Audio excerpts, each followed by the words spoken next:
በስመ አብ ወወልድ ወመንፈስ ቅዱስ አሐዱ አምላክ አሜን። ለጻድቁ አባታችን ለአቡነ ገብረ መንፈስ ቅዱስ ዓመታዊ በዓል እንኳን አደረሳችሁ አደረሰን። በዕለተ ረቡዕ የሚነበብ የሚጸለይ የአባታችን የአቡነ ገብረ መንፈስ ቅዱስ ገድል።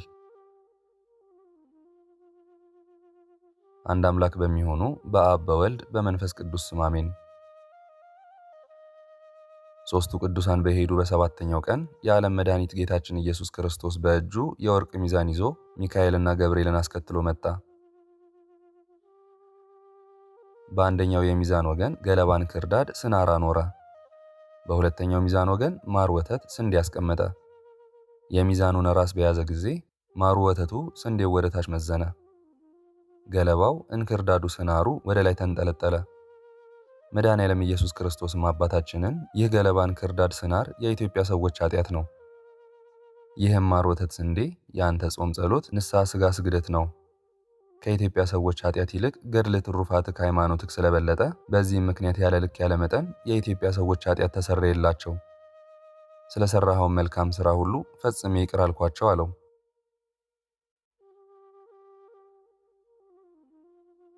አባታችን አቡነ ገብረ መንፈስ ቅዱስም ከጌታችን አንደበት ይህን ቃል ሰምቶ ፈጽሞ ደስ አለው። የኢትዮጵያን ሰዎች እምርልሃለሁ የሚል ቃል ሰምቷልና።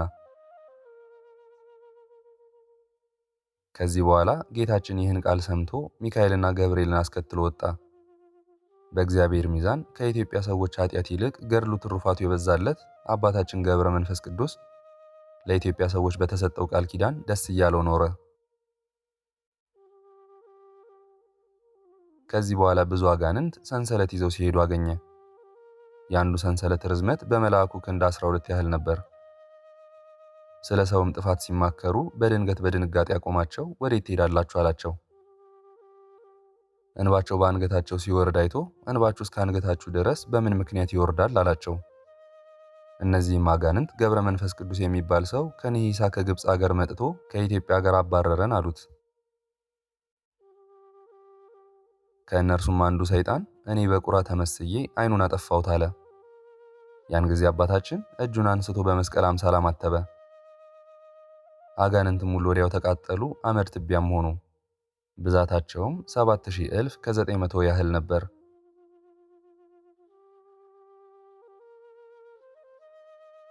ከዚህ በኋላ አባታችን ገብረ መንፈስ ቅዱስ በእግዚአብሔር ፍቃድ የተዘጋጀ ነው እንጂ በመልአኩ እጅ ያልተከናወነ በእሳት ያልበሰለ ሰማያዊ ህብስት መላእክት እያመጡለት በዝቋላ ብዙ ቀን ኖረ። የዚህ ዓለም ሁሉ ሀብት ለዚያ ህብስት ዋጋው ሊሆን አይችልም። መልኩም እንደ በረዶ ነጭ ነው። ከተበላ በኋላ እዳሪ ሆኖ እንደሚጣል እንደ ምድራዊ እንጀራ አይደለም። መልኩ ልስላሴው የሚያስደንቅ ነው እንጂ ሳይበሉት በሽታው ያጠግባል፣ ሳይቀምሱት ደስ ያሰኛል። በዚህ ዓለም ተድላ ደስታ እንደሚሆን እንደ ምድራዊ እንጀራ አይደለም። ዕውቀትን የሚገልጽና እግዚአብሔርን መፍራት የሚያሳድር ነው እንጂ ኃጢአትን የሚያሳስብ፣ ሥጋን የሚያወፍር፣ የሚያገዝፍ፣ ክፉ ምኞትን የሚያነሳሳ እንደ ምድራዊ እንጀራ አይደለም። መልካም ነገርን፣ ጥበብን፣ ሃይማኖትን፣ ዕውቀትን፣ የዋህነትን ያሳስባል እንጂ ትዕቢትን፣ መታጀርን እንደሚያመጣ እንደ ምድራዊ እንጀራ አይደለም። ዕለተ ሞትን ያሳስባል፣ ስንፍናን ያርቃል እንጂ ሐሜትን፣ ሐሰትን፣ ጥልን፣ ክርክርን እንደሚያመጣ እንደ ምድራዊ እንጀራ አይደለም። ፍቅርን ያሳድራል እንጂ ሽንገላን እንደሚያመጣ እንደ ምድራዊ እንጀራ አይደለም። አይነ ልቦናን ያበራል፣ ቁጣን ያርቃል እንጂ ኃጢአትን፣ ስህተትን እንደሚያመነጭ እንደ ምድራዊ እንጀራ አይደለም። ጽድቅን፣ ሃይማኖትን ያስገኛል እንጂ ቂምንና ቅንዓትን እንደሚያመጣ እንደ ምድራዊ እንጀራ አይደለም። በረከትን ያሰጣል እንጂ ሐዋርያው ቅዱስ ያዕቆብ በጎ ሀብት፣ ፍጹም ስጦታ ሁሉ ከላይ ናት፣ እርሷ ከብርሃን ባለቤት ትገኛለች ብሎ እንደተናገረ አባታችን ገብረ መንፈስ ቅዱስ በዚህ ሁኔታ መልአክ እየረዳው ብዙ ቀን ቆየ። ምግቡን በየጊዜው እንደወደደ ያመጣለት ነበር። የሚያሳጣው ነገር የለም። አባታችንም ይህን ህብስት ይቀበል ነበር። በዚህ ሁኔታ መልአክ ሁልጊዜ ይረዳው፣ ሐሳቡንም ይፈጽምለት ነበር። ጸሎቱን፣ ልመናውንም ዘውትር ወደ እግዚአብሔር ያሳርግለት ነበር። መልሱንም ያመጣለት ነበር። አቡ ቀለምሲስ እንደተናገረ እንዲህ ብሎ ሌላ መልአክ መጣ፣ በመሠዊያው ፊት ቆመ፣ ጽና ይዟል። በመንበሩ ፊት ባለው በመሠዊያው ላይ ከቅዱሳን ጸሎት ሁሉ ጋር ያሳርገው ዘንድ ብዙ ዕጣን ሰጡት። የዚያ ዕጣን ጢስ ከቅዱሳን ጸሎት ጋር በመልአኩ እጅ ወደ እግዚአብሔር አረገ። ጳውሎስም መላእክት ረቂቃን ናቸው፣ የዘላለም ሕይወትን ይወርሱ ዘንድ ያላቸውን ሰዎች ለማገልገል ይላካሉ እንዳለ፣ አባታችንም እንዲህ ባለ ሥራ መላእክት እየተራዱት ብዙ ዘመን ኖረ። መልአኩ ባመጣለት በዚያ ኅብስት መዓዛ ከጠገበ በኋላ መልአኩ ከአባታችን ፊት አንስቶ ወደ ሰማይ ያወጣዋል። ደቀ መዝሙር ለመምህሩ፣ ሎሌ ለጌታው እንደሚታዘዝ መልአኩ ለአባታችን ለገብረ መንፈስ ቅዱስ እንደምን ታዘዘለት። ለእራቱም ኅብስት ያመጣለታል። ከሰማይ ያመጣውን ኅብስት እንደ ቀድሞ መልሶ ወደ ሰማይ ያወጣዋል። እንደ መልካም አስተናጋጅ ይታዘዝለት ነበር። መልአኩ የሚታዘዝለት ለእርሱ ብቻ አይደለም፣ ለወደደው ሁሉ ይላከው ነበር እንጂ። አባታችን ገብረ መንፈስ ቅዱስ እንዲህ ባለ ሥራ ብዙ ዘመን ኖረ።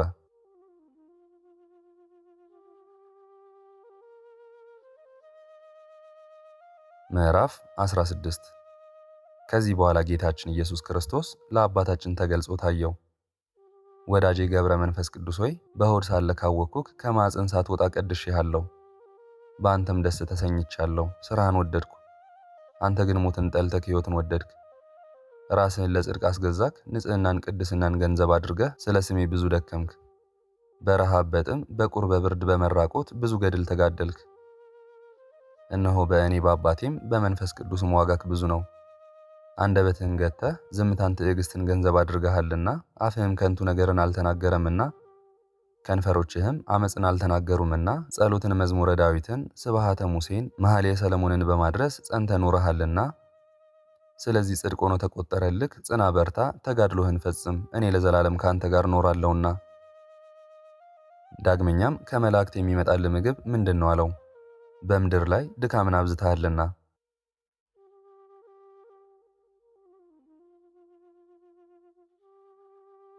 አባታችን ገብረ መንፈስ ቅዱስም ጌታዬ ፈጣሪዬ ሆይ፣ ከታናሽነቴ ጀምሮ እስከዚህ ሰዓት ድረስ ሳይገባኝ በመልአኩ እጅ ስትመግበኝ ኖረሃል። ጌታዬ አምላኬ ሆይ፣ ምንም ያጣሁት ምግብ የለም አለው። ጌታችንም አባታችን ገብረ መንፈስ ቅዱስን ከዛሬ ጀምሮ ምግብህ ከገነት ፍሬዎች በየቀኑ 7 ፍሬ ይሁን አለው። መላእክትም ዘውትር እንዲያገለግሉት ከገነት ፍሬዎች እንዲያመጡለት አዘዛቸው።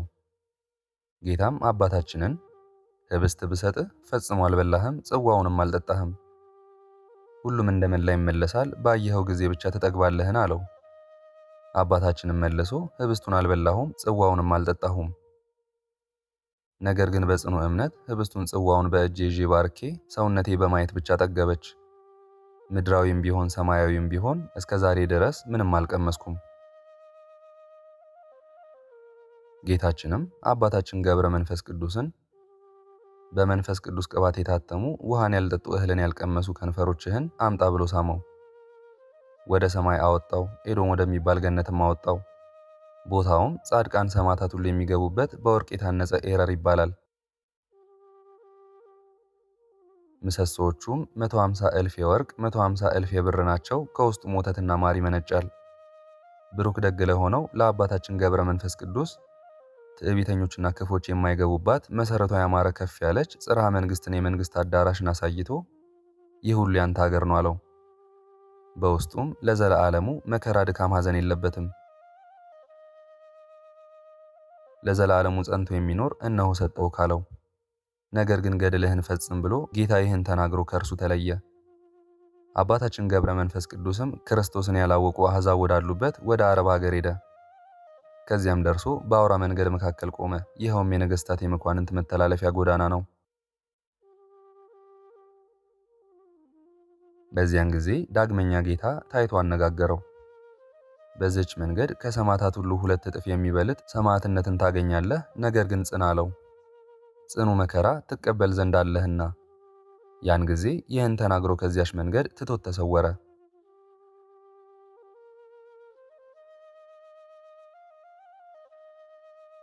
ከዚያ በኋላ የአረብ ንጉሥ ብዙ ሹማምንትን አስከትሎ መጣ። ጣዖታትን የተሸከሙ ሰዎች ተከትለውት ነበር። ጣዖታቱንም የተሸከሙ ሰዎች አባታችን ገብረ መንፈስ ቅዱስን ባዩት ጊዜ ደነገጡ፣ በምድርም ላይ ወደቁ። 15ቱ ጣዖታት ሁሉ ወድቀው ተሰባበሩ። ንጉሡም አባታችንን ጸጉር የለበስክ አንተ ምንድነህ? ሰው ነህ ወይንስ ሌላ አለው። አባታችን ገብረ መንፈስ ቅዱስ ያን ከሃዲውን ንጉሥ አዎን እኔ ሰው ነኝ፣ የጌታ ኢየሱስ ክርስቶስ አገልጋዩ ነኝ አለው። ንጉሡም መልሶ ኢየሱስ ክርስቶስ የምትለው አይሁድ ሰቅለው የገደሉትን ነው አለው። አባታችን ገብረ መንፈስ ቅዱስም አዎን አለው። ንጉሡም በእርሱ ታምናለህን አለው። አባታችንም አዎን አምንበታለሁ፣ አላፍርበትም አለው። በሰው ፊት ለተሰቀለው በሰው ፊት መሰክርለታለሁ። ይኸውም የተሰቀለው ስለ እኔ ብቻ አይደለም፣ ስለ አንተም ከአንተ ጋር ስለ እነርሱ ነው እንጂ አለው። ንጉሥ ሆይ በእርሱ ብታምኑ የዘላለም ሕይወት ታገኛላችሁ፣ እርሱ ፈጣሪ ሲሆን ስለ እኛ ስለ ሰዎች ተሰቅሏልና አለው። ንጉሡም ይህን ቃል ሰምቶ ተቆጣ። ሰራዊቱን ሁሉ ጠርቶ እሳት አንድዱ አላቸው። ሰራዊቱም እንጨት አምጥተው አነደዱ። የኢየሱስ ክርስቶስ አገልጋይ ነኝ የሚል ይህን ጸጉር ለባሽ ውሰዱና ወደ እሳቱ ጣሉት አላቸው። እሳቱ ለዓይን እስከማይታይ ድረስ ከፍ ከፍ አለ፣ ነበልባሉም እስከ ሰማይ ደርሶ ይንበለበል ነበር። አባታችን ገብረ መንፈስ ቅዱስም ንጉሡ ሹማምንቱና ሰራዊቱ እያዩት በፈቃዱ ወደ እሳት ውስጥ ገባ። ያን ጊዜ እሳቱ እንደ ውሃ ሆነ። ሰራዊቱም ይህን አይተው አደነቁ፣ እኩሌቶቹም አመኑ። ስለዚህም ንጉሡ ሰራዊቱ ሲያደንቁ አይቶ ተቆጣ፣ ቅናትም ያዘው። በእርሱ ዘንድ የተወደዱ 77 ወታደሮቹን በሰይፍ አስቆረጣቸው። ከዚህ በኋላ ንጉሡ ሰይፉን ይዞ ቀድሞ እሳት ወደ ነበረው ኋላ ግን በአባታችን ጸሎት ውሃ ወደ ሆነው ገባ። የአባታችን የገብረ መንፈስ ቅዱስንም ራስ ይቆርጥ ዘንድ ወደደ። ያን ጊዜ መብረቅ ከሰማይ ወርዶ ንጉሡን መታው፣ ሰራዊቱ ሁሉ በመብረቅ አለቁ። ከከሃዲው ንጉሥ ጋር የሞቱ ሰዎች ቁጥራቸው 4000 እልፍ ያህል ነበር። አንድስ እንኳን የቀረ የለም፣ በአንድ ቀን አለቁ። ጌታችንም አባታችን ገብረ መንፈስ ቅዱስን የእኔንና ያንተን ጠላቶች አጠፋውልክ አለው። አባታችንም በመብረቅ ያለቁ ሰዎችን በድን አይቶ ነፍሶቻቸውንም የጨለማ አበጋዞች አጋንንት እያራወጡ ወደ ሲኦል ሲወስዷቸው ባየ ጊዜ አቤቱ ጌታዬ እንደ ቸርነት የእነዚህን ሰዎች ነፍሳት ማርልኝ አለው። ሰው አመፀኛ ነው፣ አንተ ግን ይቅር ባይ ነህ። ሰው ስህተተኛ ነው፣ አንተ ግን ታጋሽ ነህ። በአንድ ከዳተኛ ንጉሥ ምክንያት አቤቱ እነዚህን አትፍረድባቸው፣ አቤቱ አዛኝ ይቅር ባይ ጌታዬ ስለ እኔ ብለህ ማራቸው፣ ይቅርም በላቸው አለው። ስለዚህም ነገር ጌታችን ከእርሱ ተሰውሮ ወደ ሰማይ ወጣ። አባታችን ገብረ መንፈስ ቅዱስም ከዚያ ቦታ ወጥቶ ሄደ። በመንገድ ዳርም ታላቅ የሆነ ገደል አገኘ። እግሮቹንም በሐረግ አስሮ በዚያ ገደል ቁልቁል ተሰቀለ። በዚያችም ዕለት ሰይጣን መጥቶ ሐረጉን ቆረጠው። አባታችን ገብረ መንፈስ ቅዱስም ወደ ታች ሲወረወር ቅዱስ ሚካኤል በገደሉ መካከል ቀደመውና ይዞ በእግርህ ልትቆም ትወዳለህን? ወይንስ በራስህ ልትቆም ትወዳለህ? አለው። አባታችንም መልአኩን ተወኝ፣ በራሴ ልቁም አለው። የመላእክት አለቃ ቅዱስ ሚካኤልም አባታችንን በዚያ ትቶት ወደ ሰማይ አረገ።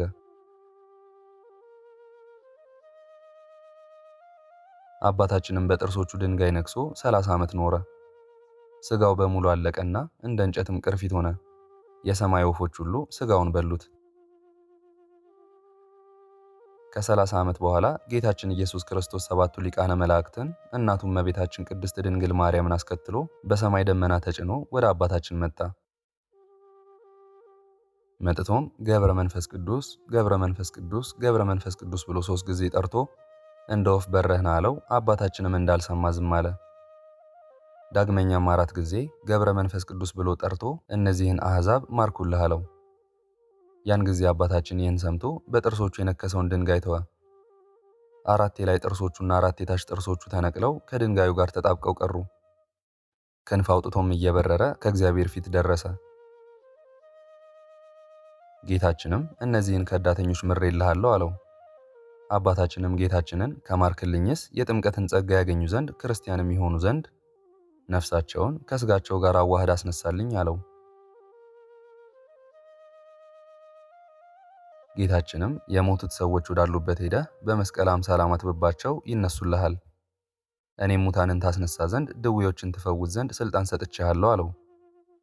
ያን ጊዜ አባታችን ገብረ መንፈስ ቅዱስ ተነስቶ በደመና ተጭኖ ሲሄድ ጌታችን በመንገድ ታየው። አፉንም ይዞ በረዶ የመሰለ ጥርስን ተከለለት። እኔ ወደ ሰማያዊ ወደ ዙፋኔ እወጣለሁ፣ አንተ ግን እነዚያን ሙታን አስነሳቸው፣ ስልጣን ሰጥቼሃለሁና አለው።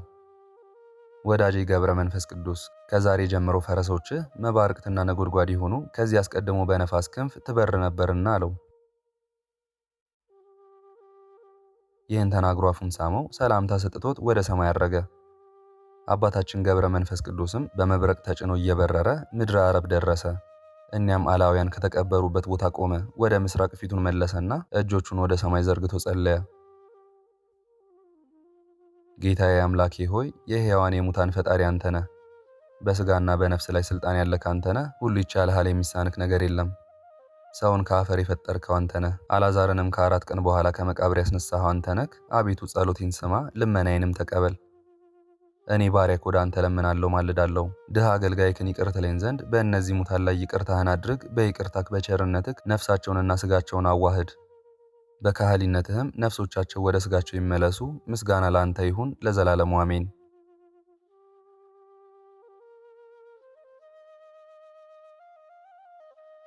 በጸሎቱ መጨረሻም እናንተ ሙታን በጌታዬ በኢየሱስ ክርስቶስ ኃይል ተነሱ አላቸው።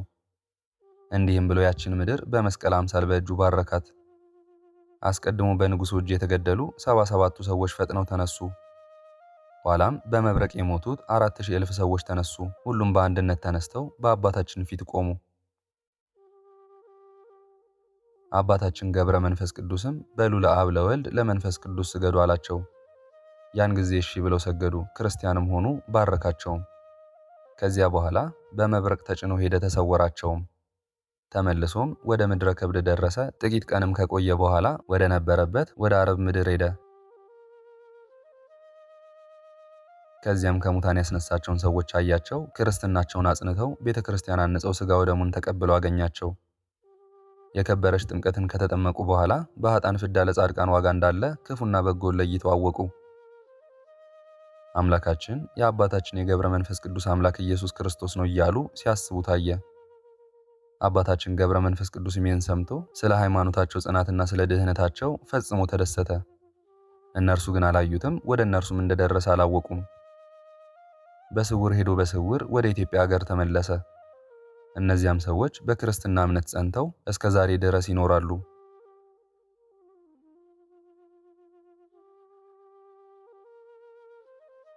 ከብዙ ዓመታትም በኋላ አባታችን ገብረ መንፈስ ቅዱስ ከአባ ብንያምና ከአባ ፍሬ ቅዱስ ጋር ይጎበኟቸው ዘንድ ወደ አረብ ሀገር ሄደ። አባታችን ገብረ መንፈስ ቅዱስ በመብረቅ ተጭኖ ሁለቱ ቅዱሳንም በደመና ተጭነው 30 ዓመት ሙሉ ተዘቅዝቆ ወደ ጸለየበት ወደ ነበረበት 8ቱ ጥርሶቹ ድንጋይ ላይ ተተክለው ወደ ቀሩበት ገደል እየመራ ደረሳቸው። ጥርሶቹም ተተክለው የነበሩበት ርሄና ምስክ የሚባሉ ሽቶ ሆነው አገኙት። የሽታውን መዓዛ ጫካውን መልቶት ነበር። ደሙ የፈሰሰበት ቦታ ወይን በቅሎበት ተገኘ።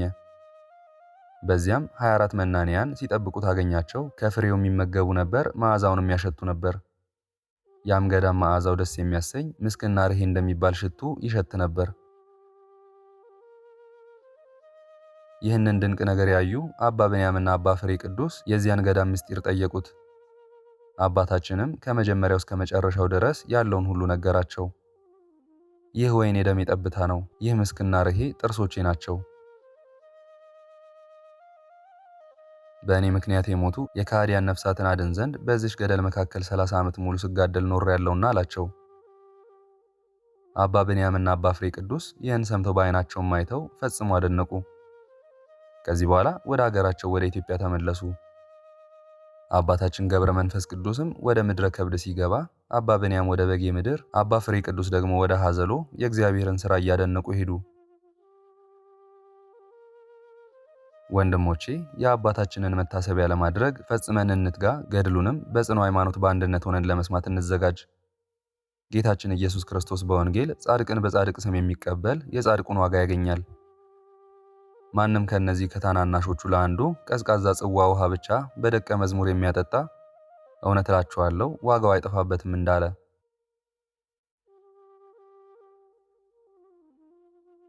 በስሙ ምጽዋትን በመስጠት መታሰቢያውንም በማድረግ እንድን ዘንድ እናንተ የክርስቶስ ወገኖች ናችሁና።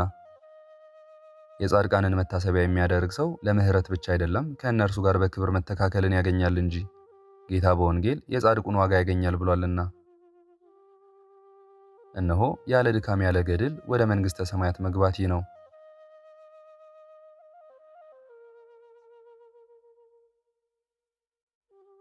በጻድቃን መከራ ብዛት ባለሟልነት ይገኛል፣ በቅዱሳንም ጸሎት ከእነርሱ ጋር በክብር መተካከል ይገኛል። ስለዚህም ነገር ወንድሞቼ እህቶቼ፣ ያለ መዘንጋት በማመን ያለ ጥርጥር በጽኑ ልብ መታሰቢያውን ለማድረግ እንሽቀዳደም። ለዚህ ንዑድ ክቡር ለሚሆን አባታችን ለአቡነ ገብረ መንፈስ ቅዱስ እግዚአብሔር የምህረት ቃል ኪዳን የሰጠው አንድ ቀን ብቻ አይደለም፣ በየጊዜው ነው እንጂ። ለጸሎትም በቆመ ጊዜ 7ቱ ሰማያት ይከፈትለታል፣ የእሳት መጋረጃም ይገለጣል። ጌታውንም በአንድነት በሦስትነት ያየዋል። መታሰቢያውን የሚያደርገውን ይምርለት ዘንድ ሁልጊዜ የምህረት ቃል ኪዳንን ይሰጠዋል። አባታችን ስለ ኃጢአተኞች ይቅርታን የሚለምን ነውና እንደ ሌሎቹም ቅዱሳን መላእክት ጸሎቱን የሚያሳርጉለት አይደለም። እርሱ ራሱ የእሳት መጋረጃ ወዳለበት ይገባል እንጂ። ባልንጀራ ከባልንጀራው ጋር እንዲነጋገር ከጌታው ጋር ይነጋገራል። ከኃጥአን ወገንም በየቀኑ አስራትን ያገኛል። ካህናት ቤተ መቅደስ ገብተው እንደሚወጡ ይገባል ይወጣል። እንደ መላእክት ሆነ ሕፃናት በእናት አባታቸው ቤት እንደሚወጡ እንደሚገቡ አባታችንም በወደደ ጊዜ ይገባል ይወጣል፣ የሚከለክለው የለም። ለሰዎች ምህረትን ይለምናል። የሚለምነውም ስለ መብልና ስለ ልብስ አይደለም፣ የሥጋን ፈቃድ አልፈለጋትምና። መላእክት ያገለግሉታልና ከእነርሱም ጋር ለዘላለም ይኖራልና። ጸሎቱም ወደ አሸናፊ እግዚአብሔር ጆሮ እስኪደርስ ድረስ ቆሞ ይጸልያል። የሚጸልየውም መታሰቢያውን ስለሚያደርግ በጸሎቱም ስለሚተማመን ሰው ብቻ አይደለም፣ ለሰውም ለእንስሳም ለፍጥረት ሁሉ ይለምናል እንጂ። መታሰቢያውን የሚያደርግ በጸሎቱ በአማላጅነቱ የሚታመን ሰው በሕጋዊ ጋብቻ የተወለደ ልጅን ይመስላል። በሕጋዊ ጋብቻ የተወለደ ልጅ እናት አባቱን እንደሚወድ ወላጆቹም ልጆቻቸውን እንደሚወዱ የለመናቸውን ሁሉ እንደሚሰጡት እንደዚሁም የአባታችን የገብረ መንፈስ ቅዱስን መታሰቢያ በጥቂቱም ሆነ በብዙ ባገኘው ነገር ሁሉ መታሰቢያውን የሚያደርግ ሰውም በሕጋዊ ጋብቻ የተወለደ ልጅን ይመስላል። በጸሎት የሚታመኑትም እንደ ቤተሰብ ይሆናሉ። እውነት እላችኋለሁ ከማር ከስኳር ይልቅ የሚጣፍጥ ከወርቅ ከብር ጳዚዮን ሰንፔር ከሚባል ዕንቁ የሚመረጥ የዚህን ተወዳጅ ጻድቅ ገድል ትሰሙ ዘንድ ሩጡ ተሽቀዳደሙ። የአባታችን የገድሉ ዜና በእውነት ከማር ከስኳር የበለጠ ይጣፍጣል። እነዚህ ግን ፈጽሞ ይጠፋሉ። የጻድቁ የአባታችን መታሰቢያን የሚያደርግ ግን ለልጅ ልጅ ለዘላለም ይኖራል።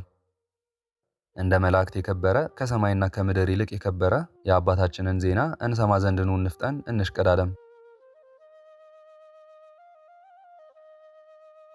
ባህርን እንደ ንስር በሮ ይሻገራታል። ዳግመኛም በነፋስ ሰረገላ የበርባሮስን ድቅድቅ ጨለማ ያለመከልከል ይሻገረዋል። ወደ ላይ መውጣት ብቻ አይደለም፣ የእግዚአብሔር ድንቅ ሥራውን ምስጢሩን ይመረምር ዘንድ ወደ ጥልቅ ምድርም ይገባል እንጂ። ይገዛለት ያመሰግነው ዘንድ የእግዚአብሔርን ድንቅ ምስጢር አየ። ዳግመኛም በሰማይ ያሉ ፍጥረታትን ያይ ዘንድ ወደ አየራት ይመጥቃል። ደግ ቸር የሚሆን የአባታችን የገብረ መንፈስ ቅዱስ ዜና ምን ይደንቅ ምን ይበዛ እናገረው ዘንድ በወደድኩ ጊዜ ከሕሊናዬ በላይ ይሆናል።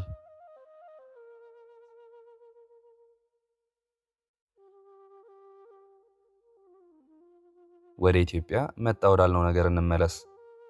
አባታችን ገብረ መንፈስ ቅዱስ ፈጽሞ ደስ አለው። መልካም ምግባር ከሌላቸው እምነታቸው ካልቀና ከከዳተኞች ሀገር ያወጣኸኝ አምላኬ ጌታዬ ፈጣሪ አመሰግናለሁ አለ። ይህችን ሀገር አዋቂ ነን ጠቢባን ነን ፈላስፎች ነን ከሚሉ ሰዎችም ሰወርካት። ለእኔ ግን በተራሮቿ እንደ ወፍ እየበረርኩ ኖር ዘንድ ይህችን ሀገር ሰጠኸኝ። እምነቷ ከፀሐይ ከጨረቃ ይልቅ ያበራል፣ የምግባሯ ፍሬ ከዋክብትን ይመስላል። እንዲህ ብሎ ጸለየ፣ በአደባባዮቿ ተመላለሰ፣ በተራሮቿም ዞረ።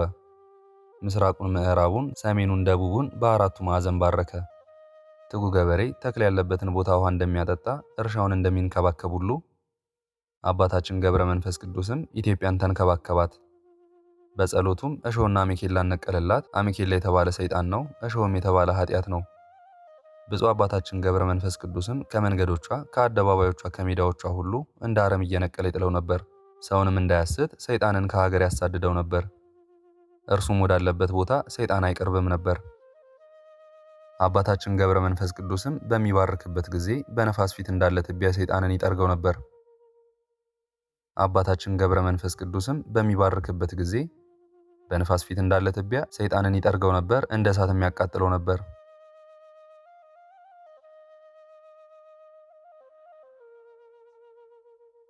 ከዚህ በኋላ አባታችን የቅዱሳንን ገዳማት ሲጎበኝ ኖረ። የሚሰሩትንም ሁሉ ያይ ነበር። እርሱን ግን የሚያየው ሰው አልነበረም፣ አኗኗሩ እንደ መላእክት ነውና። አባታችንም ቅዱሳን ወደ ዘጉበት ዋሻ ሳይከፍቱለት ገብቶ በመካከላቸው ቆሞ ሰላምታ ይሰጣቸው ነበር። ከቅዱሳን ገዳማውያንም አንዱ ይኸውም የደብረ ዊፋቱ ዮሐንስ ነው። እግዚአብሔር የሚወደውን ምስጢር ይገልጽልኝ ዘንድ ምህላና ጸሎት ሳደርግ ኖርኩ አለ። ከብዙ ጊዜ በኋላ ሰኔ 5 ቀን ቅድስት በሆነችው በጽርሐ ጽዮን ለሐዋርያት መንፈስ ቅዱስ የወረደበት ቀን ነው። በዚያችም ቀን በጸሎት ሳለው ልቤ ደስ ተሰኘ፣ ሕሊናዬም ብሩህ ሆነ። እንደ እርሱ ያለ መዓዛ የሌለ በጎ መዓዛ ሸተተኝ። እንደ ዕጣን እንደ ሽቱ ያለ መዓዛ አይደለም፣ ከዚያ የሚበልጥ ነው እንጂ። ለእኔ ግን በ9 ሰዓት ሁልጊዜ ወደ እኔ እንደሚመጣ የጌታዬ የኢየሱስ ክርስቶስ መምጣት መስሎኝ ነበር። የታመነ ጽኑ ተጋዳይ እርጅናው የተመሰገነ ንዑድ ክቡር አባታችን ገብረ መንፈስ ቅዱስ በሚያስፈራ በሚያስደነግጥ ግርማ ከፊቴ ቆመ። ሰላም ላንተ ይሁን አለኝ። ከራሱ እስከ እግሩ ድረስ መላው ሰውነቱ ጸጉር ለብሶ ከዓይኖቹ በቀር ፈጽሞ ሰውነቱ የማይታይ ሆኖ የእጆቹም ጥፍሮች በሽበት ተሸፍነው የአንደበቱም ማነጋገር የጣፈጠ ሆኖ ግርማውም የሚያስፈራ የሚያስደነግጥ ሆኖ ባየሁት ጊዜ ፈጽሜ ፈራው፣ ልቤም እንደ ሰም ቀለጠ። እኔ ብቻዬን እኖራለሁና ረዳት እንደሌለው ሰውም ሆንኩ። ሕሊናዬም ተሸበረ፣ ምትሃት ያየው መስሎኝ ነበርና። ከዚህ በፊት ዜናውን አልሰማሁም፣ ስራውንም አላወቅኩም ነበርና፣ ስለዚህም ፈጽሜ ደነገጥኩ።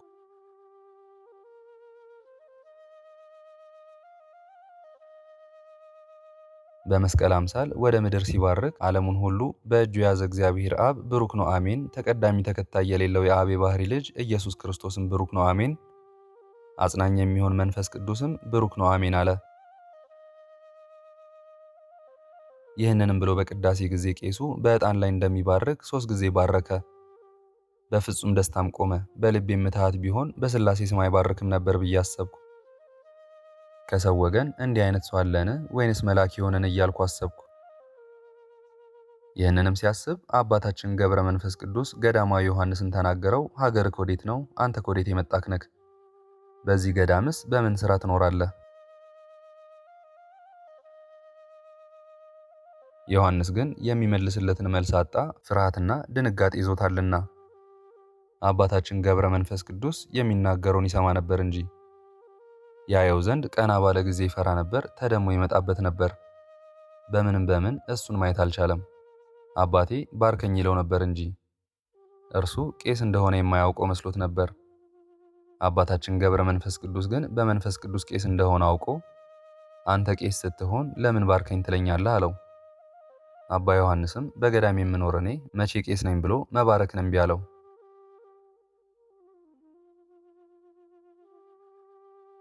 ከዚህ የተሰበሰባችሁ ሰዎች እዩ፣ አስተውሉ። የትጉሃን መላእክትን ምስጢር የሚያይ ይህን ማወቅ እንዴት ይሳነዋል?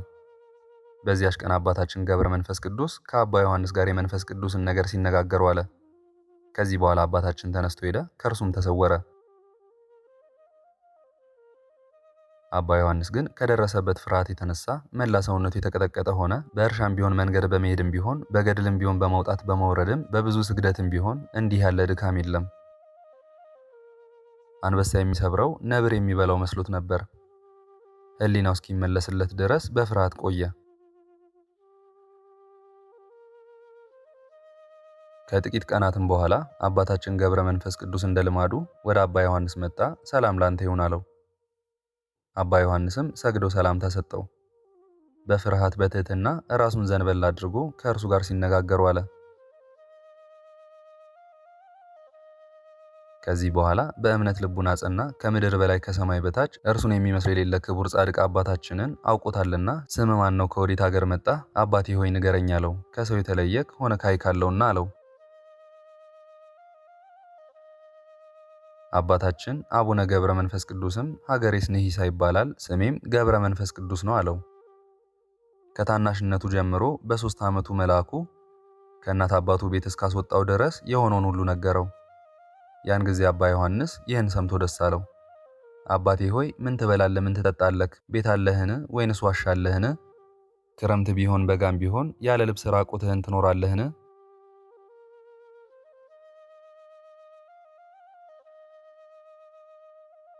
አባታችን ገብረ መንፈስ ቅዱስም ቀድሞስ ህብስት ሰማያዊ ጽዋ ሰማያዊ እየተመገብኩ ኖር ነበር፣ ዛሬ ግን እግዚአብሔር ከገነት ዛፍ 7 ፍሬ መገብ ዘንድ አዘዘልኝ አለው። ዳግመኛም ከእናት ከአባቴ ቤት ከወጣሁበት ጊዜ ጀምሮ መኖሪያ ቤት እሰራ ዘንድ አላሰብኩም፣ ወደ ዋሻም አልገባውም፣ ልብስም እለብስ ዘንድ አልተመኘውም። እግዚአብሔርን ስለምነው ልብ ያሰበውን ይሰጠኛል እንጂ አለው። ሰው በማይደርስበት በበረሃ እኖራለሁ፣ ለቀበሮች ዋሻ ለሰማይ ወፎችም ጎጆ አላቸው፣ እኔ ግን ራሴን የማስጠጋበት ዋሻ የለኝም እንዳለ በእውነት አባታችን አቡነ ገብረ መንፈስ ቅዱስም የእግዚአብሔር ልጅ ኢየሱስ ክርስቶስን መሰለው። በበጋ በሐሩር በሌሊት ቁርም ቢሆን በክረምትም በዝናብም ቢሆን ራሱን የሚያስጠጋበት አልነበረውም። አባታችን ይህንን ነግሮት ሄደ፣ ከእርሱም ተሰወረ።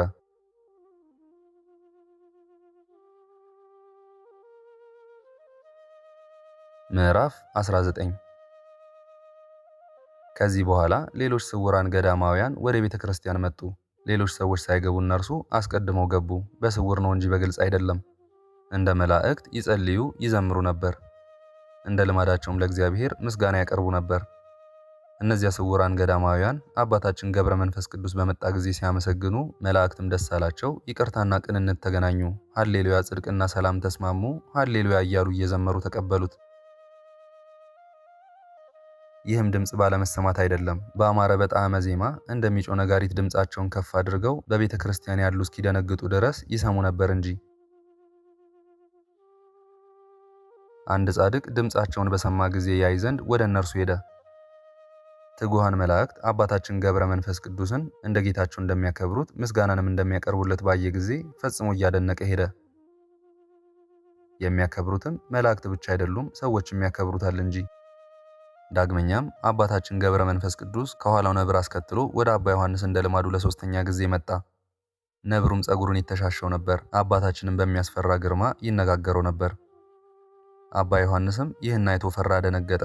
አባ ዮሐንስ ገዳማዊ አባታችን ገብረ መንፈስ ቅዱስን አባቴ ሆይ ወደ እኔ ስትመጣ ፈራለሁ፣ እደነግጣለሁ፣ ሥጋዬ ደካማ ነውና፣ ይህም ነብር እኔን ባየ ጊዜ በቁጣ ያጉረመርማልና እኔም ነብሩን ባየሁት ጊዜ መታገስ አልቻልኩም አለው። ንዑድ ክቡር የሚሆን አባታችን ነብሩን ዝም በል አለው፣ ታዘዘለትም፣ ከእግሩም በታች ተኛ። አባታችን ገብረ መንፈስ ቅዱስም አባ ዮሐንስን ልጄ ሆይ ይህንን ነብር ለምን ትፈራለህ አለው። ሰውን ያገለግሉ ዘንድ እግዚአብሔር አዟቸዋልና። ሰው የጌታውን ሕግ ባፈረሰ ጊዜ ግን አራዊቱም እንስሳቱም ተጣሉት። በእግር የሚንቀሳቀሱ በክንፍ የሚበሩ አራዊቶች ሁሉ እምቢ አሉት፣ ይበሉትም ዘንድ ወደዱ።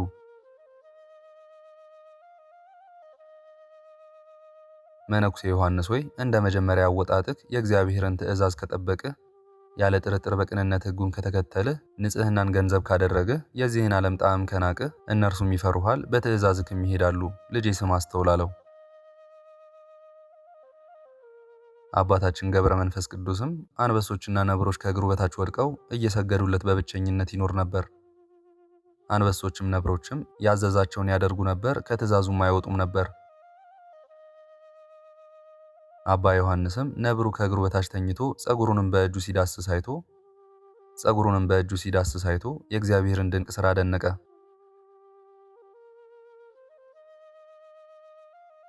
ወንድሞቼ እግዚአብሔር ንዑድ ክቡር ለሚሆን ለአባታችን ገብረ መንፈስ ቅዱስ የሰራውን ድንቅ ሥራ እዩ። ምን ያቃተው ነገር የለም። ከዕለታት በአንድ ቀን የመንፈስ ቅዱስን ነገር ሲነጋገሩ አባታችን ገብረ መንፈስ ቅዱስ አባ ዮሐንስን ቄስ እገሌ ቅዳሴ በገባ ጊዜ የእግዚአብሔር መልአክ ቅዳሴው እስኪፈጸም ድረስ ከቤተ መቅደስ ውጪ ከምሰሶ ጋር እንዳሰረው እይ፣ የማይገባው ሰው ስለሆነ የኋሊት የፍጥኝ አሰረው አለው።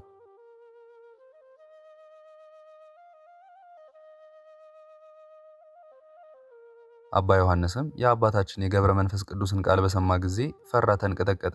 እገሌ የተባለው ቤተ ክርስቲያን ምሰሶ ላይ የኋሊት ያሰሩት የዚያ ቄስ ኃጢአቱ ምንድን ነው አለ። አባታችንም አባ ዮሐንስን የዚያን ቄስ ኃጢአት በደል ለምን ትመራመራለህ አለው።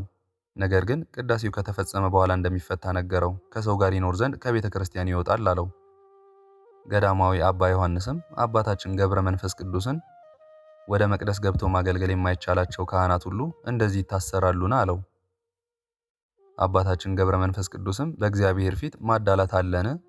ሳይገባው ንጹሕ ሳይሆን ያልታመነ በድፍረት ቅዱስ ሥጋውን የዳሰሰ ወደ ቤተ ክርስቲያን ቢገባ ቅዳሴው እስኪፈጸም ድረስ የኋሊት ያስሩታል። በእርሱ ምትክ የሚገባው ካህን ይገባል፣ መንፈስ ቅዱስም ከመሠዊያው አይርቅም አለው። ንጹሐን ሳይሆኑ የሚያገለግሉ ካህናት በምድር ላይ በሕይወተ ሥጋ ሳሉ መከራ እንዳለባቸው አባታችን ገብረ መንፈስ ቅዱስ ያየው ምስጢር የሚያስፈራ የሚያስደነግጥ ነው።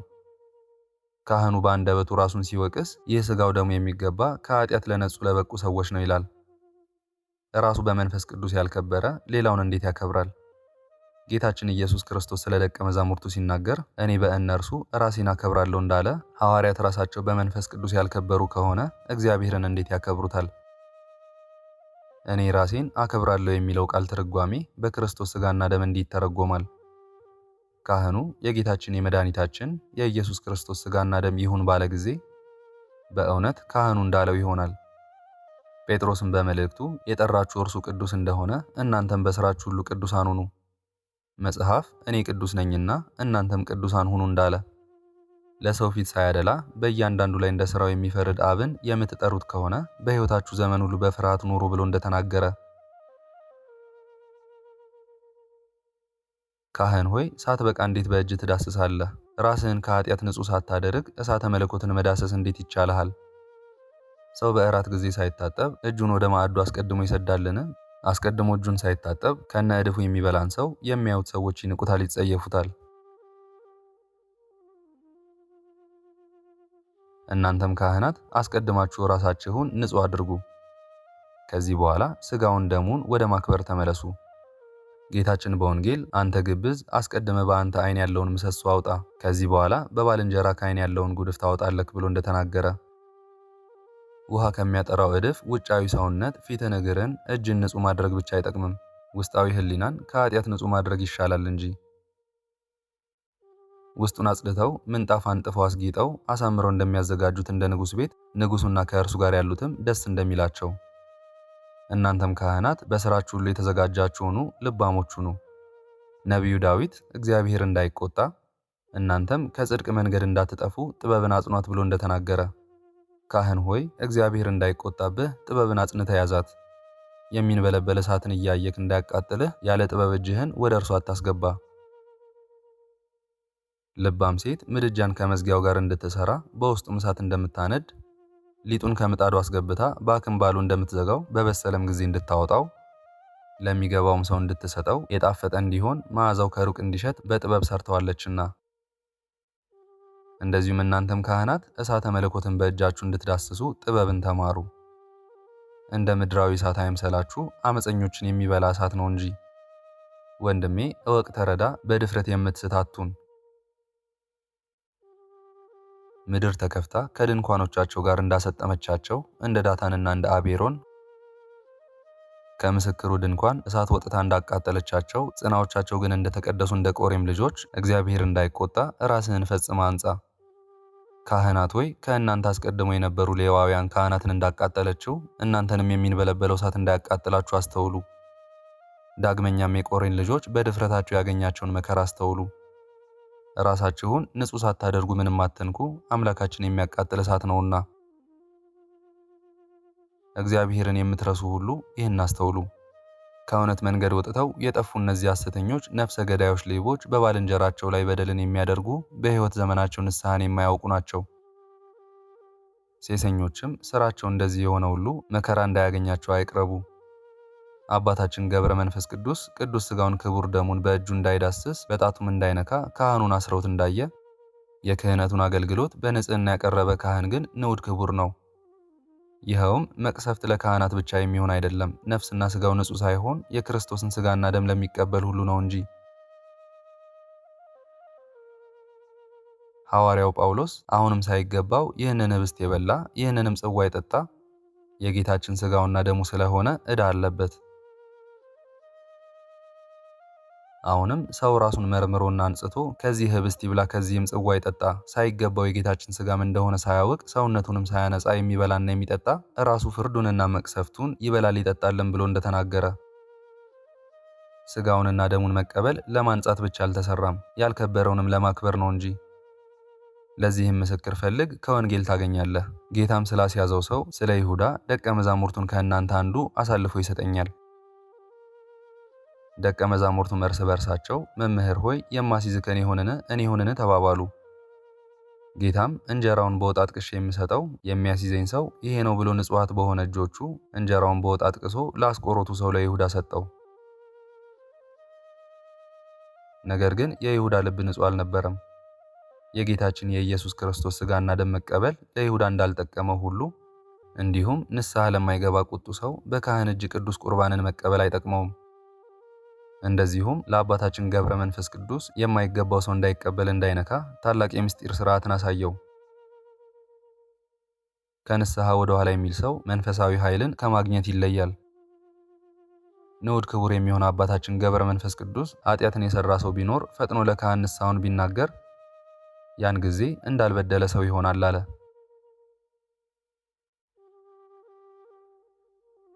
የመንፈስ ቅዱስ ማደሪያ በሆነው ሰው እንደ ሙሽራዋ እንደ ክርስቶስ ንጽሕናን ገንዘብ አድርጎ ወደ እርሷ በመጣ ጊዜ ቤተ ክርስቲያን ደስ ይላታል። ይኸውም ንጹሕ እንደሆነው አቡ ቀለምሲስ ዮሐንስና እንደ ገዳማዊ ኤልያስ ነው።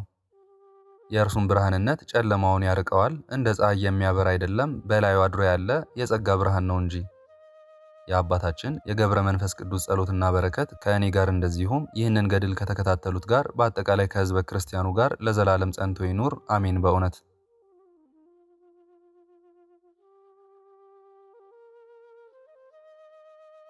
የጻድቁ አባታችን የአቡነ ገብረ መንፈስ ቅዱስ ጸሎቱና በረከቱ በእኛ ላይ ለዘላለም ጸንቶ ይኑር አሜን። አባታችን ያደረጉት ተአምር ይህ ነው። ከአንድ አውራ ዶሮ በስተቀር ምንም ንብረት የሌለው በሩቅ አገር የሚኖር አንድ ሰው ነበር። ለአባታችን ለአቡነ ገብረ መንፈስ ቅዱስ መታሰቢያ እንዲሆን ይህን አውራ ዶሮ ሰጠ። ያንንም አውራ ዶሮ ሌባ ሰርቆ በ9 ሰዓት አርዶ በላበት። ያ የተበላው ዶሮ ከሌሊቱ በ6 ሰዓት አሰምቶ ጮኸ። ያም የዶሮ ባለቤት የዶሮውን ጩኸት በሰማ ጊዜ አደነቀ፣ ሌባ እንደበላውም አወቀ። ሌሊትም እስኪነጋ ድረስ ቸኮለ። ያም ሌባ በዚያች ሌሊት ሞቶ አደረ። የሀገሩም ሰዎች በቤተ ክርስቲያን ቀበሩት። ከቀበሩት አፈርም ካለበሱት በኋላ ያ የተበላው ዶሮ በሆዱ ውስጥ ሆኖ ጮኸ። የሀገሩም ሰዎች ይህን ሰምተው እያደነቁ ወደ ቤታቸው ገቡ። በማግስቱም አንድ ካህን ጸሎተ ዕጣን ሊያደርስ ማልዶ ወደ ቤተ ክርስቲያን ሄደ። የተበላውንም ዶሮ ከመቃብር ውጭ አገኘው። ቄሱንም ባየው ጊዜ ያ ዶሮ በር ወደ ቤተ ክርስቲያን ጣሪያ ወጣ። ካህኑም ዶሮ ከሌባው ሆድ እንደወጣ አወቀ። የሌባውም ሆድ ተቀዶ ተገኘ። ካህኑም አሰምቶ ጮኸ። የሀገሩ ሰዎች ሁሉ ተሰበሰቡ። ሌባው የተቀበረበትን መቃብር ተከፍቶ አዩት። ዶሮውም በቤተ ክርስቲያን ላይ ሆኖ ይጮህ ነበር። እጅግም እያደነቁ መቃብሩን ደፈኑት። ከዚህ በኋላ ዶሮው እስከ 7 ዓመት ድረስ በቤተ ክርስቲያን ጣሪያ ላይ ኖረ። የጻድቁ አባታችን የአቡነ ገብረ መንፈስ ቅዱስ ጸሎቱና በረከቱ በእኛ ላይ ለዘላለም ጸንቶ ይኑር አሜን አሜን። በእውነት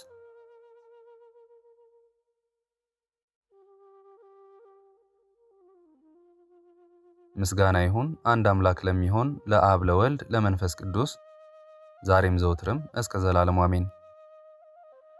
የዛሬውን መርሃ ግብር በዚህ መልኩ ጨርሰናል።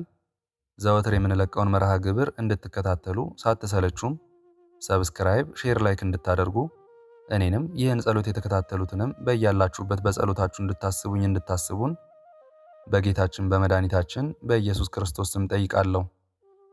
ይህን ጸሎት ምስጋና ወይንም ቃል እግዚአብሔር በቅርብም በአካል በሩቅም በያላችሁበት ስትከታተሉ ለቆያችሁ በኋላም ለምታደምጡ በአሜነ በረከት ለተሳተፋችሁ በጸሎት እንድናስባችሁም ለጠየቃችሁን ፍቅርተ ማርያምና ወለተ መስቀል፣ ወለተ ማርያም፣ ወለተ ኪሮስ፣ ፍቅርተ ጻድቅ፣ አጸደ ማርያም፣ ብስራተ ገብርኤል፣ ተስፋ ጊዮርጊስ፣ ወለተ ትንሣኤ፣ ስዕነ ገብርኤል፣ ስርጉተ ገብርኤል፣ ኃይለ ገብርኤል፣ ወለተ ማርያም፣ ወለተ ገብርኤል፣ ወለተ ገብርኤል፣ ወለተ ሰንበት፣ ገብረ ጻድቅ፣ ኃይለ ሥላሴ፣ ወልደ ማርያም፣ ወልደ ሰንበት፣ ኃይለ ገብርኤል፣ ወለተ ማርያም፣ ወለተ ማርያም፣ አስካለ ማርያም፣ ወለተ ሚካኤል፣ ፍቅርተ ሚካኤል፣ ኃይለ ሚካኤል፣ ትርሲተ ሚካኤል፣ ፍቅረ ሥላሴ፣ ተስፋ ሚካኤል፣ አክሊለ ሰማያት፣ ፍቅረ ዮሐንስ፣ ወለተ ማርያም፣ ወለተ ሥላሴ፣ ወለተ ገብርኤል፣ ገብረ ወልድ፣ ወለተ ማርያም፣ ወለተ ሥላሴ፣ ገብረ እግዚአብሔር፣ ኃይለ ማርያም፣ ኃይለ ማርያም፣ ወልደ ጻድቅ፣ አመተ ጻድቅ፣ ወለተ ሰንበት፣ ጽጌ ማርያም፣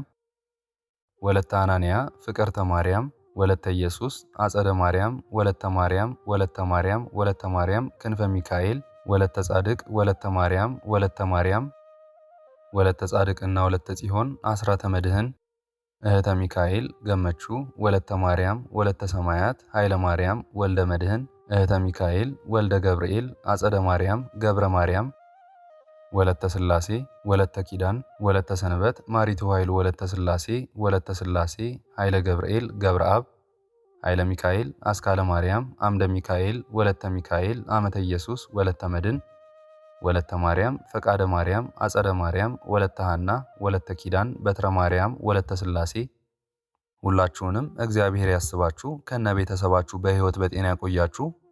እድሜ ዘመናችሁ ይባረክ። ስራችሁን የሰመረ ቀናችሁን ያማረ ኑሯችሁን የከበረ ጸሎታችሁንም የተሰማ ያድርግላችሁ አሜን። እንደዚሁም በአካል በስጋ ለተለዩን ወለተ ማርያም ኃይለ ማርያም ጌጤነሽ ደስታ ወለተ ጽዮን ሙሉ ማሞ ወለተ ስላሴ እግዚአብሔር ነፍሳቸውን ይማርልን፣ በአጸደ ሕይወት በመንግስተ ሰማያት ያሳርፍልን አሜን። እግዚአብሔር አምላካችን እስካሁን አሳጠብቆ ለዚህ ያበቃን የአባቶቻችን አምላክ ልዑል እግዚአብሔር ስሙ ፈጽሞ የተመሰገነ ይሁንልን። እመቤታችን ቅድስት ድንግል ማርያም ዘላለማዊ ስሟ የተወደደ ይሁንልን። ጻድቃን ሰማዕታት፣ ቅዱሳን መላእክት እንደየክብራቸውና እንደየማዕረጋቸው የከበሩ ይሁኑልን አሜን። አነሳስቶ ላስጀመረን አስጀምሮም ላስፈጸመን ለሕያው እግዚአብሔር ክብርና ምስጋና ይግባው ዛሬም ዘወትርም ለዘላለሙ አሜን። አቡነ ዘበሰማያት